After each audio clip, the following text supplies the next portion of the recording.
તો તણાવને લઈને મુખ્યમંત્રી કરશે બેઠક। જી હા, ગુજરાતના મુખ્યમંત્રી બેઠક કરશે। આવતીકાલે સવારે 10:30 કલાકે બેઠક કરવામાં આવશે। સ્ટેટ ઇમરજન્સી ઓપરેશન સેન્ટર ખાતે બેઠક કરવામાં આવશે। સરહદી જે જિલ્લાઓ છે જેની સુરક્ષા વધારી દેવાઈ છે તેની સ્થિતિ અંગે પણ ચર્ચા કરવામાં આવશે। 75 જેટલી જે એમ્બ્યુલન્સ તૈયાર રાખવામાં આવી છે, જેમાંથી 15 જેટલી એમ્બ્યુલન્સ બનાસકાંઠા મોકલવામાં આવી છે।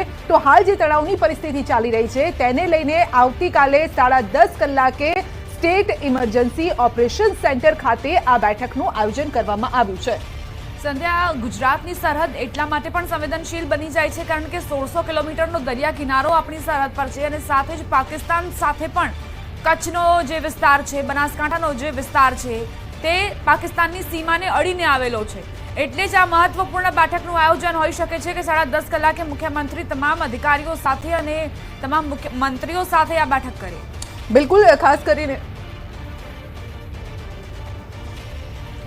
તો આ અંગે જ વધુ અપડેટ પણ મેળવીશું। મૌલિક આપણી સાથે જોડાઈ ગયા છે, મૌલિક ધામેચા આપણી સાથે જોડાઈ ગયા છે। જી મૌલિક, એક ઇમરજન્સી બેઠકનું આયોજન કરવામાં આવ્યું છે આવતીકાલે 10:30 કલાકે સીએમ ની આગેવાનીમાં। ચોક્કસથી છેલ્લા 2 કલાકથી સ્ટેટ ડિઝાસ્ટર ઇમરજન્સી સેન્ટર ખાતે હાઈ લેવલની બેઠક જે છે તે ગૃહ રાજ્યમંત્રીના હસ્તે હાલ બેઠક લેવામાં આવી રહી હતી। રાજ્યભરના તમામ કલેક્ટર અને એસપી કક્ષાના અધિકારીઓ સાથે વર્તમાન પરિસ્થિતિ જે છે તેને બાબતે ચર્ચા વિચારણા કરવામાં આવી હતી। ખાસ કરી ગુજરાતને અડતા જે સરહદી જિલ્લાઓ છે ત્યાં કલેક્ટરોને સચેત કરવામાં આવ્યા હતા અને સ્ટેન્ડ બાય અંગેની જિલ્લા કલેક્ટરની સાથે સાથે એસપીને પણ આ પ્રકારની સૂચનાઓ આપવામાં આવી હતી કારણ કે સરહદ સાથે જોડાયેલા તમામ લોકોને ત્વરિત નિર્ણય લઈ શકાય અને ઝીરો કેઝ્યુલિટી થાય તે પ્રકારના આ હુમલામાં પરિસ્થિતિ નિર્ણયો લેવા તે બાબતની તાકીદ કરવામાં આવી હતી। આવતીકાલે મુખ્યમંત્રી ભૂપેન્દ્ર પટેલની અધ્યક્ષતામાં આ સમીક્ષા બેઠક જે છે તે સ્ટેટ ડિઝાસ્ટર ઇમરજન્સી ખાતે સવારે 10:30 વાગે બોલાવવામાં આવી છે।